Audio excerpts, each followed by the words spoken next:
I always liked to camp alone. I know that sounds reckless to some people, but I liked the quiet. It was peaceful. No city noise, no constant buzz of people around me. Just trees, wind, and the sounds of whatever lived out there. I never went to crowded campgrounds or places with lots of hikers. I preferred remote spots, miles away from any main road. That was the whole point, to get away from everything. It was late September, somewhere in Montana, a place far enough off the grid that I had to drive miles down unmarked dirt roads just to get there. The air had that sharp bite that meant summer was gone for good, but it wasn't quite cold enough for snow yet, just crisp enough to need a fire at night. Perfect camping weather. I had found the spot on an old hunting forum. Someone had mentioned a remote valley with good fishing and hardly any visitors. No official campsites, no trails leading to it. Just a small river, thick pine trees, and a clearing large enough to pitch a tent. That was all I needed. I packed light. A tent, sleeping bag, food for a few days, and my rifle. I always brought one. Not because I expected trouble, but because you never know. The first night was calm. The kind of stillness you only get in places that are truly empty. I set up my tent near the river, built a fire, and cooked a simple meal. The wind moved through the trees, and I could hear the faint sound of water flowing over rocks. No distant hum of cars, no voices, no signs of anyone. I liked it that way. I woke up in the middle of the night feeling off. I didn't know why at first. Something just felt wrong. The fire had burned down to embers, barely giving off any light. I listened.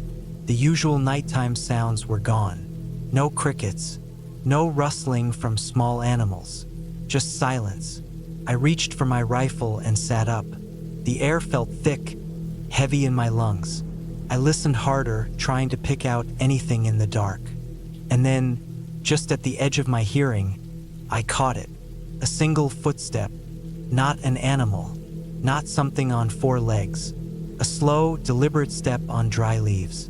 I gripped my rifle tighter, scanning the dark.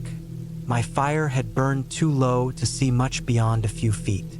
I thought about grabbing my flashlight, but I didn't want to give away my exact position. Instead, I just sat there, barely breathing, waiting.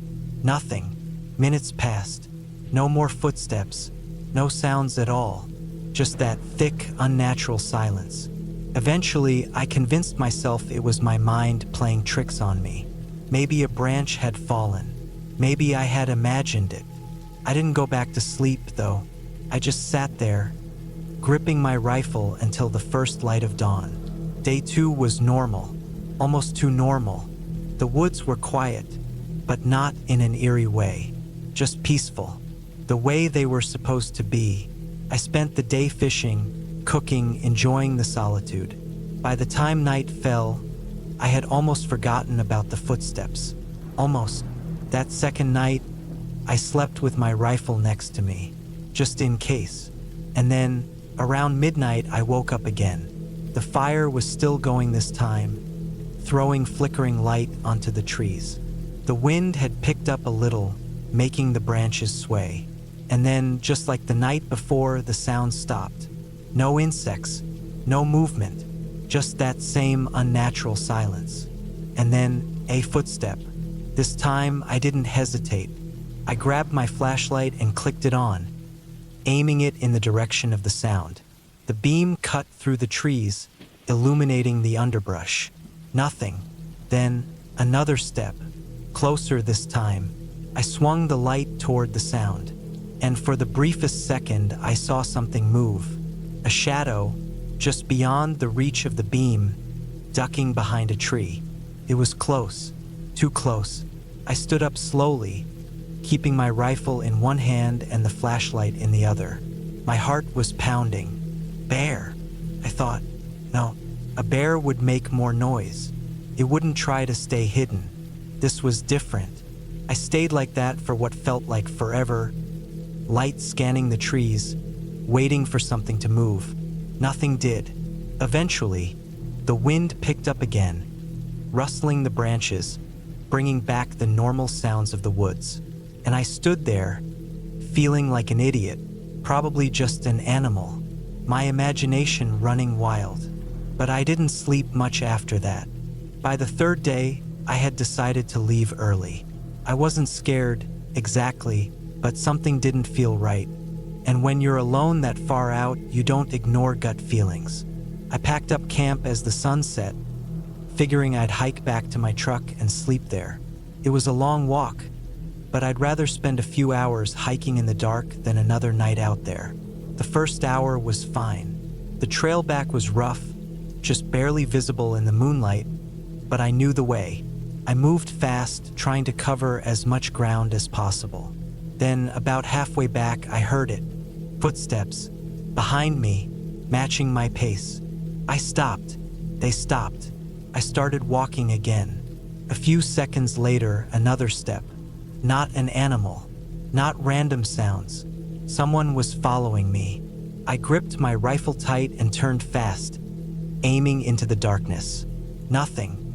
Just trees and shadows. But I knew I wasn't alone. I moved faster, almost jogging now. The footsteps behind me picked up speed too. Not running, just keeping pace. Always staying just out of sight. I forced myself not to panic.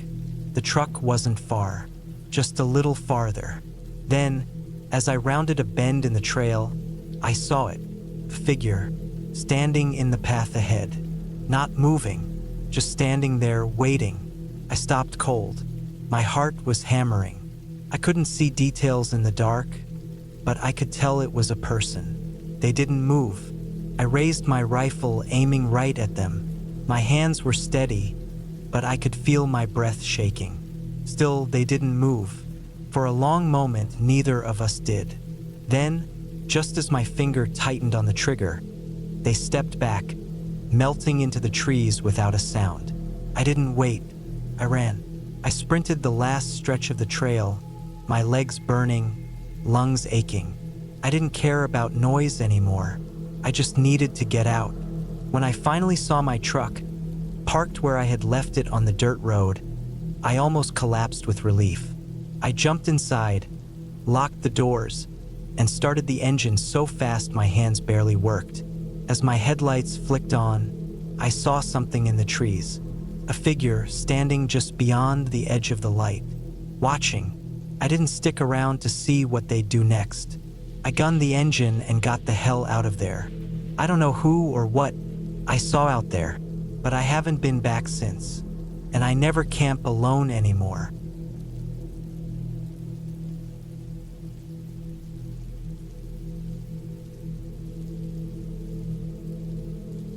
I don't know why I agreed to it. Maybe it was pride, maybe it was stupidity. Maybe I just wanted to prove to myself that I could do it. I'd been on a handful of camping trips before, real camping out in the woods, far from civilization. But this was different. Camping in a graveyard was a whole other thing. It was my idea, or maybe half of mine. I'd always been drawn to places people avoided, not for thrills or some sick fascination, but because I liked the quiet. I liked the stillness of places people left behind. A graveyard at night, that was the purest form of silence. I picked a place far from town, an old burial ground in the countryside. It wasn't one of those well-kept cemeteries with fresh-cut grass and polished tombstones. This place had been abandoned for years. Overgrown weeds covered the ground. Headstones leaned at odd angles, and rusted iron fences marked the perimeter. Place long forgotten. The drive took nearly 2 hours. A narrow dirt road led up to the site, the path barely visible through the trees. My truck bounced over potholes, the tires kicking up dust. The sun was already dipping below the horizon when I arrived. I pulled up near a crumbling stone wall and killed the engine. The silence was immediate. No wind, no birds, just stillness. I stepped out, stretched my legs, and looked around. The graveyard wasn't huge, maybe an acre or two. Some of the graves were old, so old the names had worn off. Others had metal plaques instead of stones, rusted beyond recognition. I slung my backpack over my shoulder, grabbed my tent, and started walking. I didn't set up camp near the graves. That would have been disrespectful, even for me. Instead, I found a small clearing near the tree-line, just outside the cemetery's edge. The ground was uneven, covered in dead leaves and tangled roots, but it would do.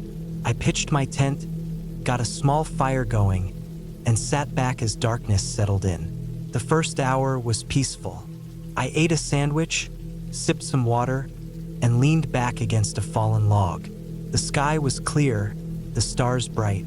The graveyard was barely visible in the fire's glow, just rows of dark shapes in the distance. I should have felt uneasy, but I didn't, not yet. That changed when I heard the first sound. It wasn't an animal. I knew the sounds of the woods: raccoons, foxes, deer moving through the underbrush. This was different. A single, deliberate step, like a boot pressing into soft earth. I sat up, my body tense. I listened. Nothing, just the crackling of the fire. I scanned the tree line, the gravestones. Nothing moved. Maybe my mind was playing tricks on me.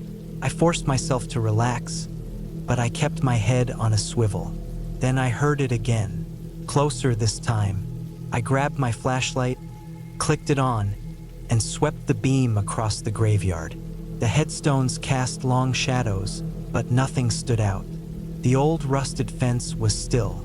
The trees were still, but the feeling had changed.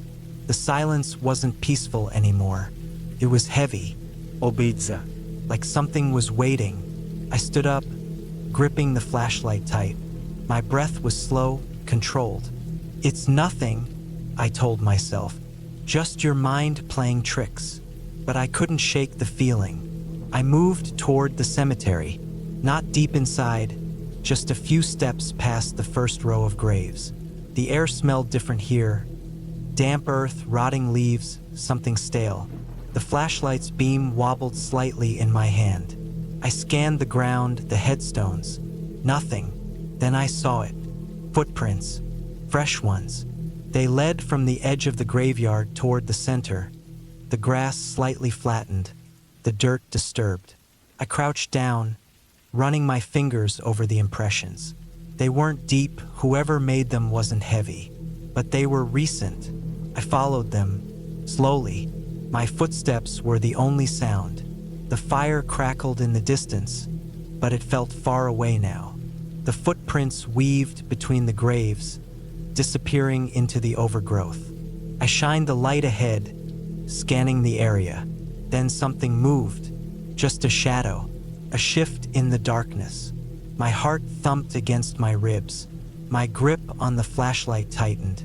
I raised it higher, the beam shaking slightly. Nothing, just stones and weeds. But I wasn't imagining things. I wasn't alone. I backed away, moving slowly, keeping the light ahead of me. The feeling of being watched was suffocating now. My pulse hammered in my ears. My foot hit something, a loose chunk of stone, and I stumbled. The flashlight jerked, the beam cutting across the graves. And that's when I saw him, a man, standing near an old, crumbling mausoleum. He wasn't looking at me, not directly. He stood still, his head slightly tilted. His clothes were dark, ragged, blending into the night. He was just there, standing in the graveyard like he belonged. My breath caught in my throat. I didn't move. Then, slowly, he took a step forward. I turned and walked away, not running, not making a sound, just moving. Fast. My legs felt numb, my hands cold.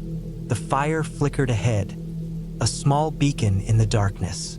I kept my ears open, listening. Footsteps, following me. I reached my tent, grabbed my knife from my backpack, and stood by the fire. The heat licked at my skin, but I barely felt it. I kept my back straight, my grip tight. My flashlight was still on, aimed toward the graveyard. Nothing. The man was gone, but I knew he was still there, watching, waiting. I didn't sleep that night.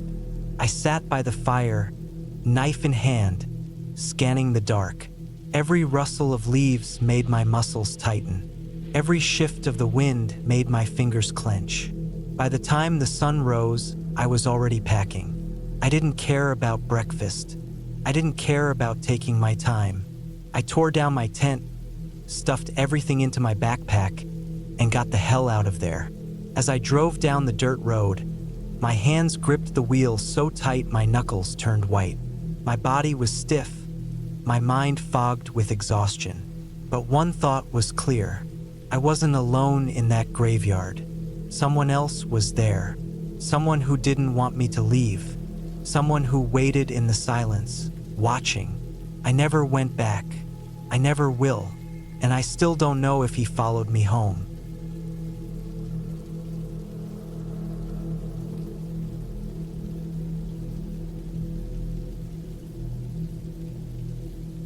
I had been looking forward to the hunting trip for weeks. The plan was simple. Drive out to a secluded area in the French countryside, deep in the forest, where hunting was permitted, and spend a few nights camping while tracking deer.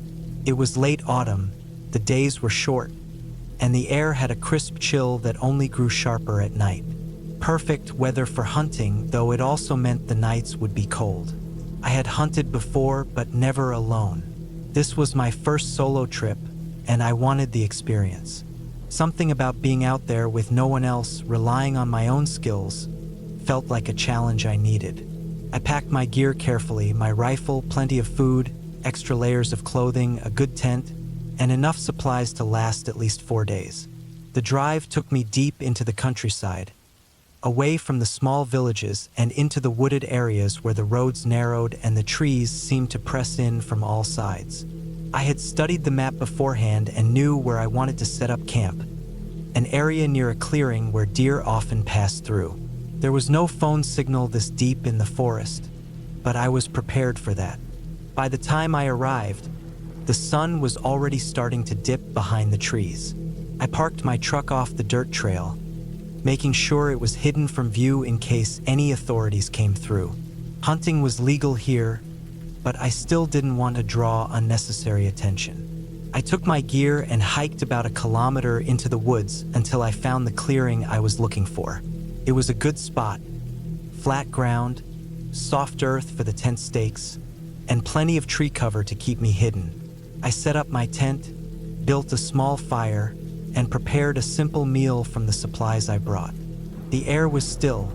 The only sounds were the occasional rustling of leaves and the distant calls of birds settling in for the night.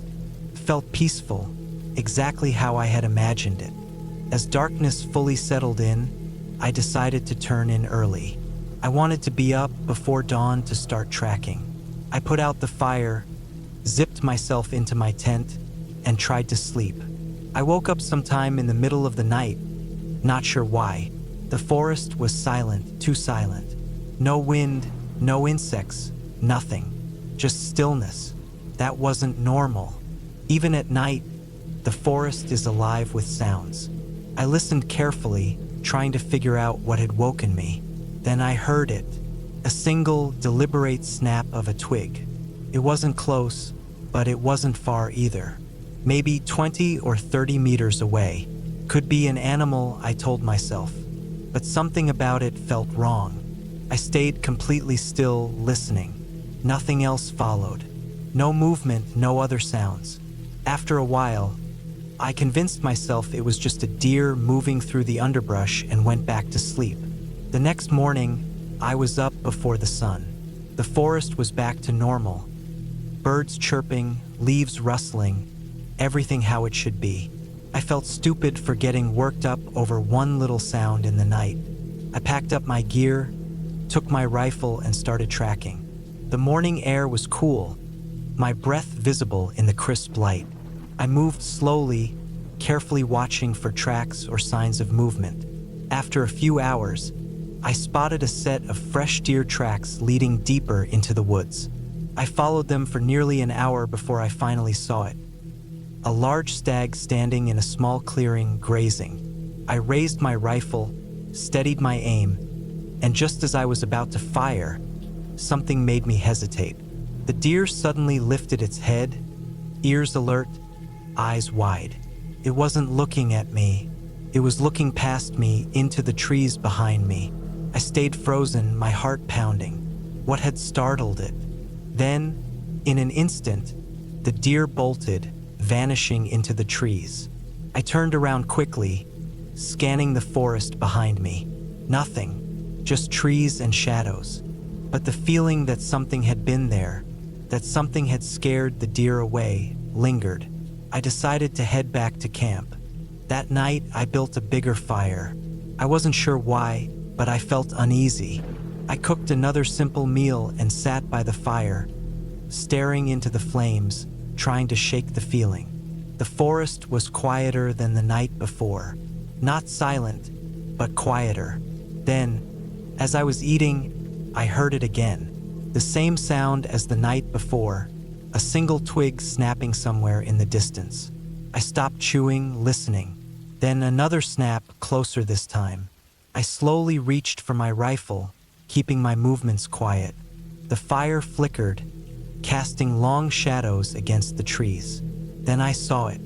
A figure, a dark shape standing just at the edge of the firelight. I couldn't make out any details, but it was tall, human-shaped, not an animal. I raised my rifle, not aiming directly at it, but ready. And then, just as suddenly as it appeared, it moved back into the darkness, disappearing into the trees. I didn't sleep that night. The first light, I packed up my gear. I wasn't staying another night. I hiked back to my truck as fast as I could without making it look like I was running. When I got there, I threw my gear into the back and started the engine. Relief washed over me as I drove away from the campsite, leaving the woods behind. But as I reached the main road, I looked in my rearview mirror. For just a second, I thought I saw something standing at the tree line, watching me leave. I didn't slow down. I didn't stop. I just kept driving, and I never went hunting alone again.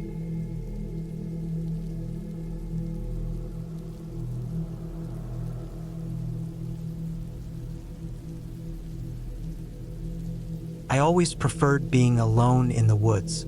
The silence, the way the trees swallowed up the sound of the world. It was the kind of peace I needed.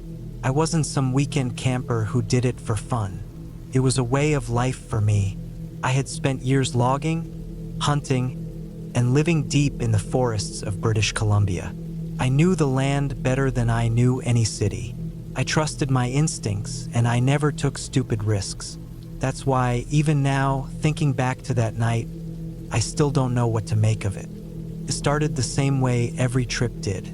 I loaded up my truck with my usual gear: tent, hatchet, rifle, enough supplies to last a week. I didn't bother telling anyone where I was going. No one would care anyway.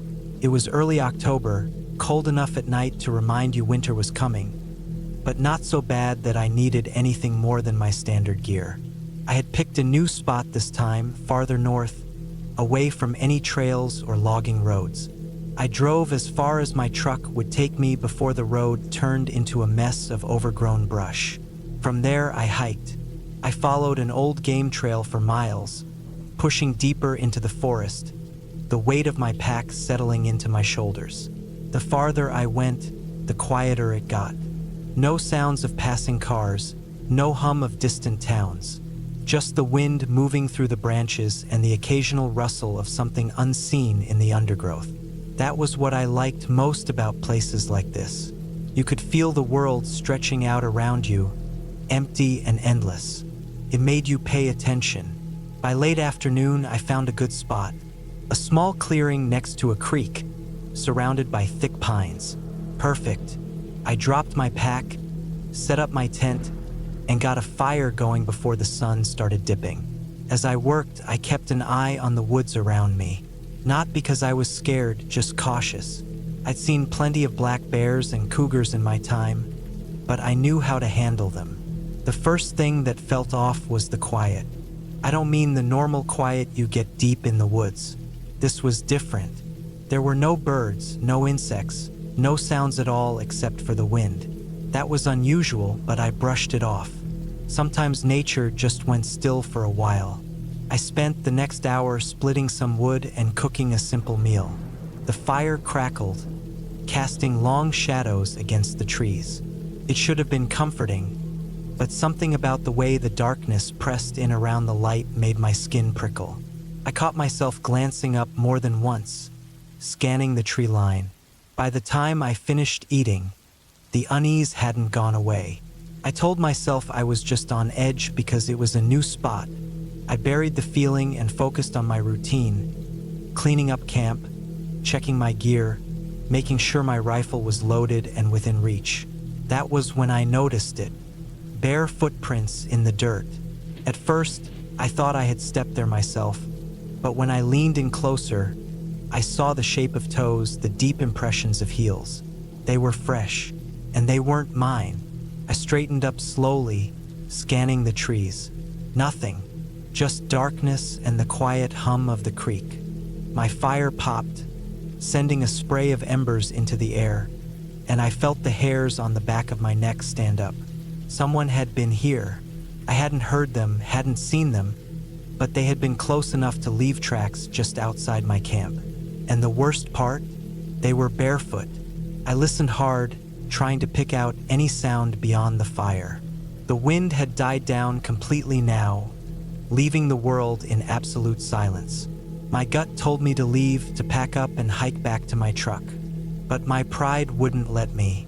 I wasn't some greenhorn scared of the woods. So I sat down by the fire and waited. The hours stretched on. The fire burned low, crackling in the quiet.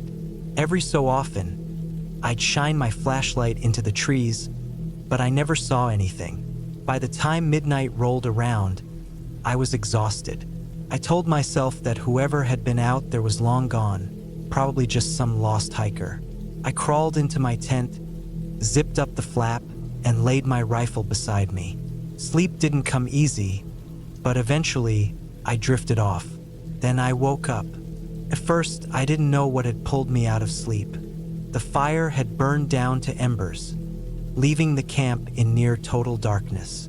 I lay still, listening. That was when I heard it.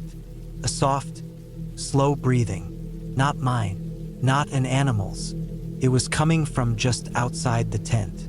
I reached for my rifle, moving as quietly as I could. The breathing didn't stop. It was steady, slow, like someone standing just inches from the fabric. I held my breath, my finger resting on the trigger. If they moved, if they so much as touched the tent, I'd fire. But they didn't. They just stood there. Minutes passed, though it felt like hours. My muscles burned from staying still so long. Then, just as slowly as it had come, the breathing faded. The silence returned. I didn't move. I didn't dare. At some point, exhaustion won out, and I slipped back into a restless sleep, my rifle still clutched in my hands. By morning, the tracks were gone. The ground around my tent was undisturbed. No signs of anyone having been there. But I knew what I had heard. I packed up camp in record time, my gut screaming at me to get out of there. As I hiked back to my truck, I couldn't shake the feeling that I was being watched. I didn't stop. I didn't look back.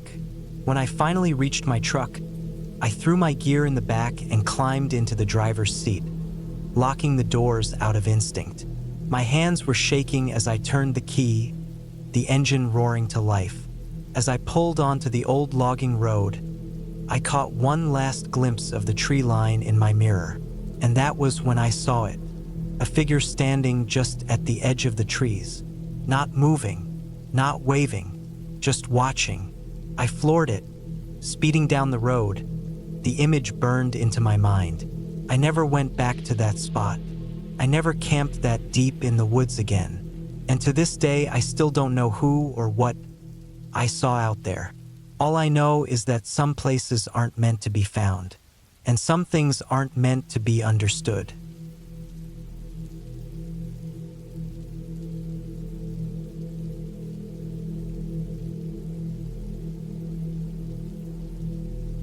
I never should have agreed to that night shift. It was late September, and I had taken on a security job watching over a construction site near a wooded area in northern Washington. Some company was building a few cabins out there, and since they weren't finished yet, they needed someone to make sure no one messed with the equipment.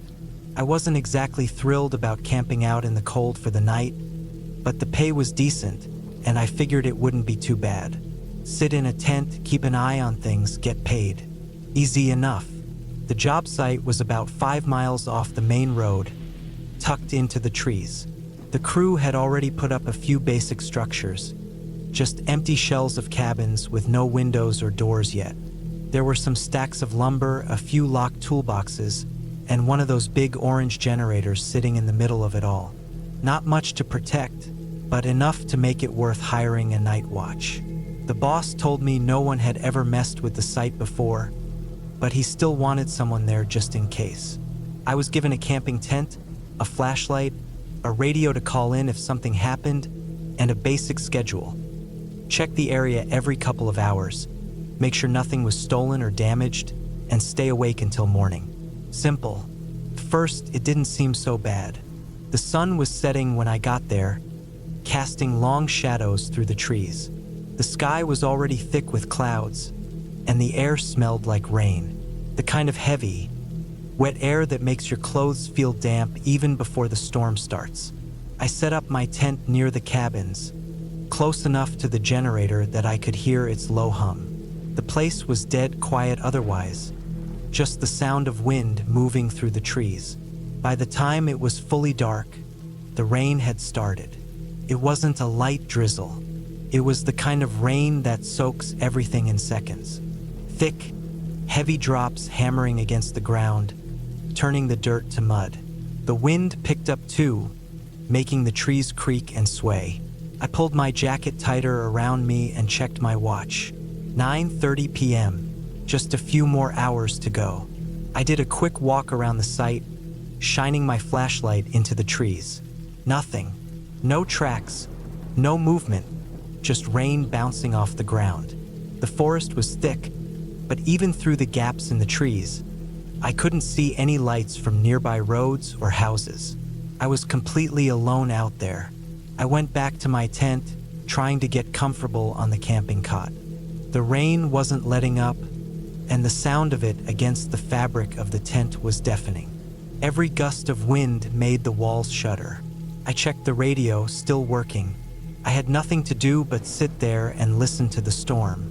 Then I heard something. It was faint, barely audible over the rain, but it was there.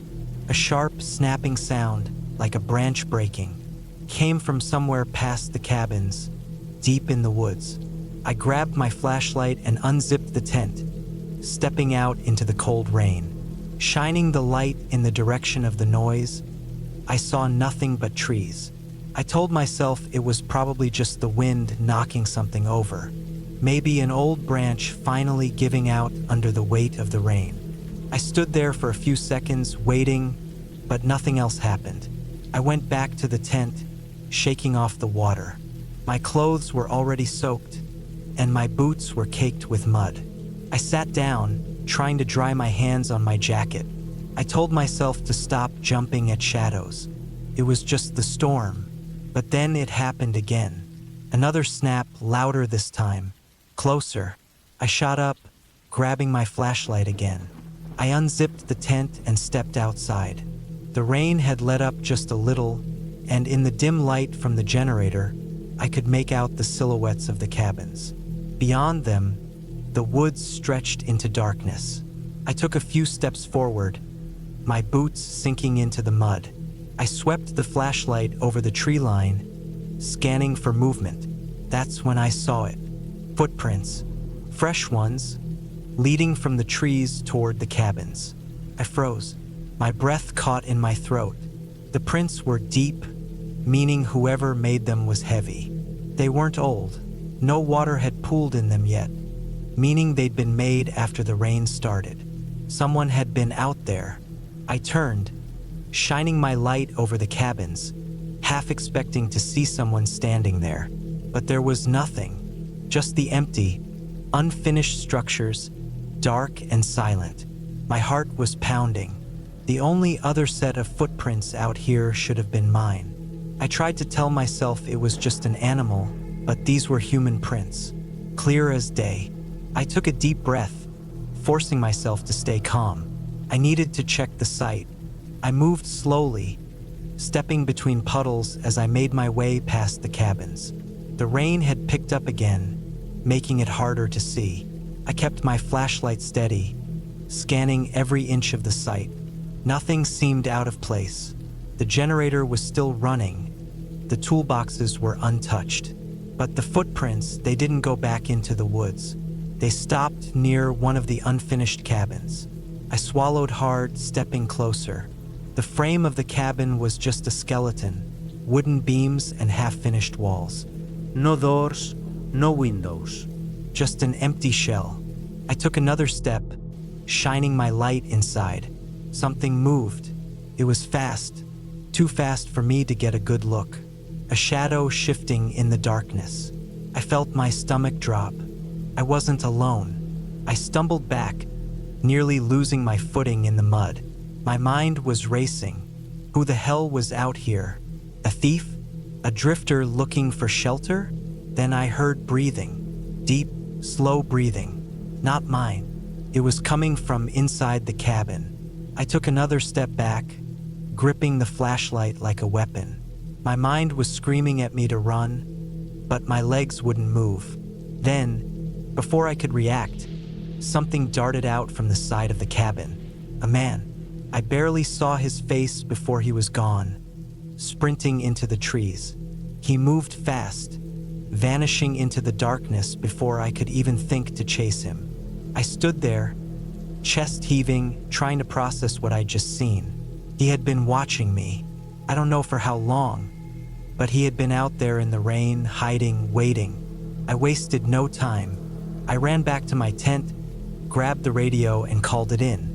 My hands were shaking as I gave my location, telling them someone had been on site. They sent a patrol car. By the time the officers arrived, the man was long gone. They searched the woods but found nothing. No sign of him, no tracks leading away. Just the deep footprints near the cabins, proof that he had been there. I packed up and left that night. I didn't care about finishing the shift. I wasn't going to sit out there alone, waiting to see if he'd come back. I never took another job like that again, and I never found out who he was. All I know is that he was out there in the rain watching, and I never heard him coming.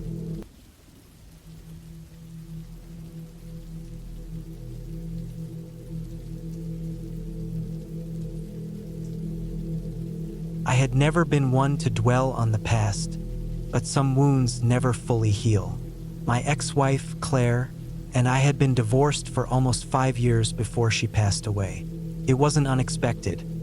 She had been sick for a long time, and by the end, she was more like a memory than a real person in my life.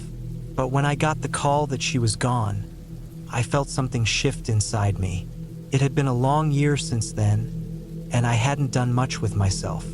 My job was the only thing keeping me grounded, but outside of that, I had stopped making plans, stopped seeing friends, stopped doing anything that required real effort. I needed to get out of my head, away from everything, and back into the world. That was why I found myself driving up a dirt road in the middle of nowhere, heading toward a place I had only heard about in passing, Dead Lake. It wasn't really called that. The real name was something generic, but over the years, locals had started calling it Dead Lake because nothing ever seemed to live in it. No fish, no birds, not even insects buzzing along the shoreline. People still camped there, but it was never crowded. The land was isolated, surrounded by dense forest, and far enough from town that if you didn't bring what you needed, you weren't getting it. It was perfect. The road leading to the lake was rough. The truck rattled over uneven dirt, tires slipping against loose gravel. I had left town behind nearly an hour ago, and the last sign of civilization had been an old, boarded-up gas station about 10 miles back. I finally reached the entrance to the campground. There was no ranger station, just a weathered wooden sign with half the letters chipped away, barely visible through the overgrowth. The trees around me were thick, old, and untrimmed. It felt like nature was reclaiming the place. I pulled into an empty clearing near the water and stepped out. The air was still, heavy with the smell of damp earth and rotting leaves. The lake stretched out in front of me, dark and unmoving. No ripples, no reflections. Just black water against a gray sky. I grabbed my gear from the truck and started setting up camp. The tent went up first, then the fire pit. I stacked enough wood to last the night and took out my cooler.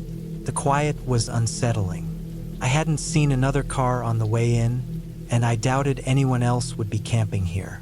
That suited me fine. I spent the next couple of hours walking along the shoreline. The ground was uneven, littered with fallen branches and patches of thick mud. The deeper into the trees I went, the quieter it became. Even my footsteps seemed muffled, swallowed by the damp earth. There was something unnatural about the silence. I wasn't afraid, but my skin prickled. I kept looking over my shoulder, expecting to see something, but there was nothing. As the sun dipped lower, I made my way back to camp. I built the fire, cooked a simple meal, and sat in my camping chair, staring into the flames. The night air was colder than I had expected, and I pulled my jacket tighter around me. Then I heard it, a sound from the trees. It was faint, barely audible over the crackling fire. A rustling noise, slow and deliberate. It didn't sound like an animal. Animals move with purpose, quick and skittish. This was different. I turned my flashlight toward the woods. The beam cut through the darkness, illuminating nothing but twisted branches and undergrowth. The sound stopped. I waited. Minutes passed. The fire popped, sending embers into the air. I let out a slow breath and sat back down. Then it started again, closer this time. I stood up, shining the light into the trees again. My heartbeat was steady, but my muscles were tense. Something was watching me. I scanned the tree line. The flashlight beam wobbled slightly in my hand. Then, just for a second, I saw something. A shape, a figure standing just beyond the reach of the light. I froze. The figure didn't move. It was tall, thin, almost blending into the trees. No features. No color. Just a shadow against the darkness. I blinked, and it was gone. I exhaled slowly and lowered the flashlight. Maybe I was imagining things. Maybe my mind was playing tricks on me. I sat back down, keeping the flashlight close.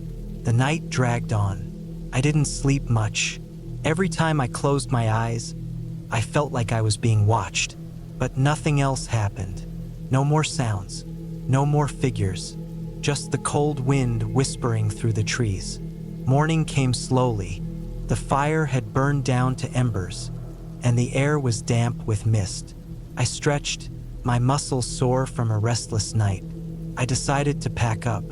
Something didn't feel right. The silence, the shadow, the feeling of being watched. It was enough.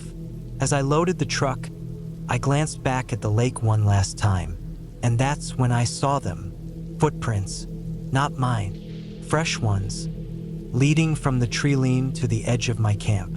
They were deep, pressed into the damp soil. Someone had been standing there, watching me. I swallowed hard and got into the truck. The drive back felt longer than the drive in. Every turn in the road, every shadow between the trees, made my skin crawl. I didn't relax until I saw the first sign of civilization, an old diner off the highway. I pulled into the parking lot and sat there for a long time, my hands gripping the wheel. I don't know who or what was out there that night, but I do know one thing. I won't be going back to Dead Lake.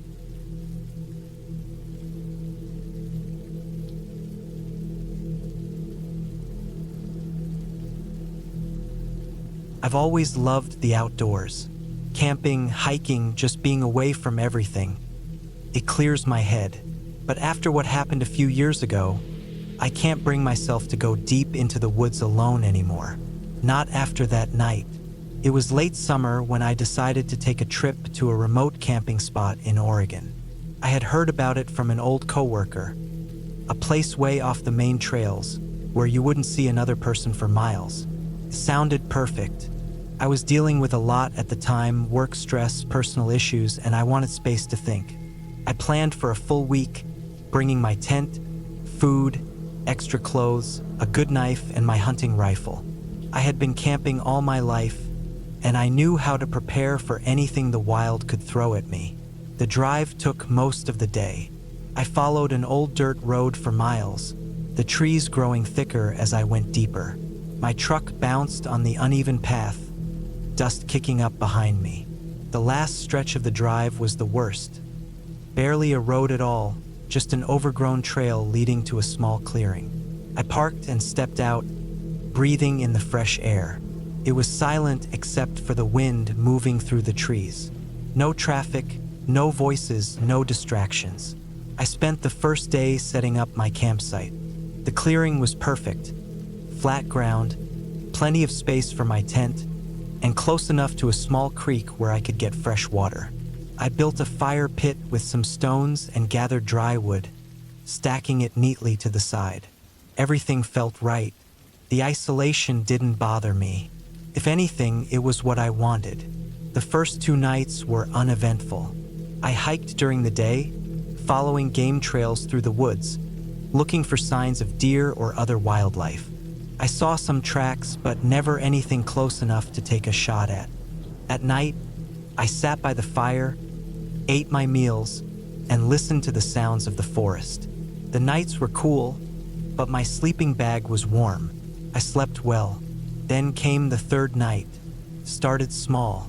I had just finished eating and was sitting by the fire, watching the flames flicker. The night was quiet, too quiet. I remember realizing that the usual sounds, the crickets, the occasional hoot of an owl, were gone. It was just the crackling of my fire and the soft rustle of leaves in the wind. I felt it before I saw anything. That prickling sensation on the back of my neck, like someone was watching me. I turned my head slowly, scanning the trees. Nothing, just darkness beyond the glow of my fire. I tried to shake it off. Being alone in the woods can play tricks on your mind, but the feeling wouldn't go away. I grabbed my rifle and stood up, shining my flashlight into the trees. The beam cut through the darkness, revealing nothing but branches and underbrush. I listened, holding my breath. Still nothing. After a while, I convinced myself I was overreacting and sat back down, but I kept the rifle close. It wasn't until later, when I was in my tent, that I heard it. A sound, faint but unmistakable. Footsteps, slow, careful steps moving through the underbrush. Not an animal. Animals don't move like that. It was deliberate. Someone was out there. I lay completely still, my heart pounding in my ears. The steps continued, circling the tent. Then they stopped. Silence. I reached for my rifle, my hand shaking slightly. Whoever it was, they were close. They had to see my fire earlier, see my truck parked nearby. But they hadn't announced themselves, hadn't called out.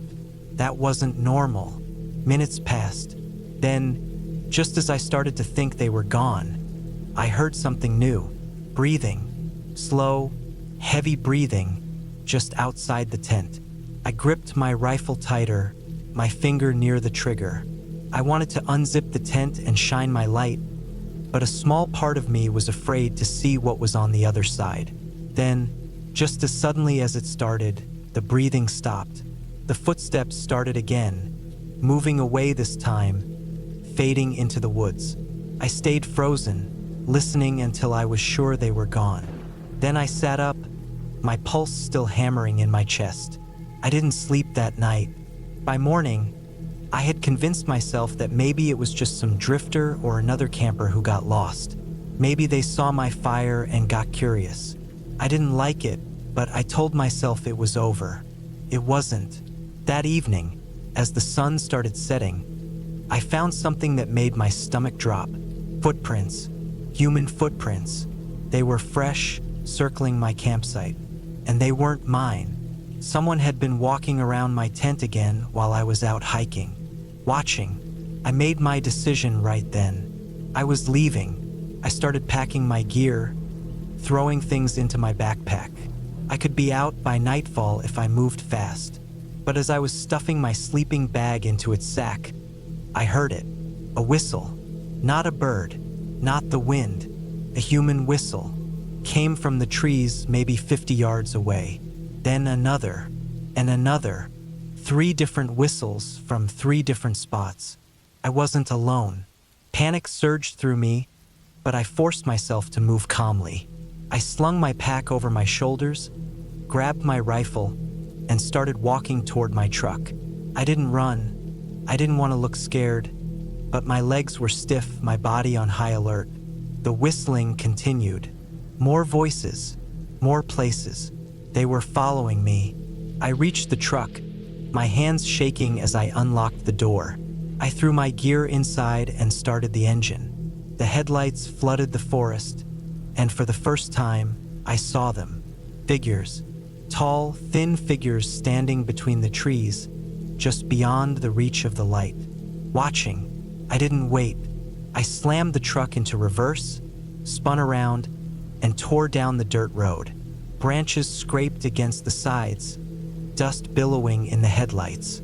I didn't stop until I hit pavement miles away. I never went back. I don't know who they were or what they wanted. I don't think I ever will. But I know one thing. They wanted me to stay just one more night.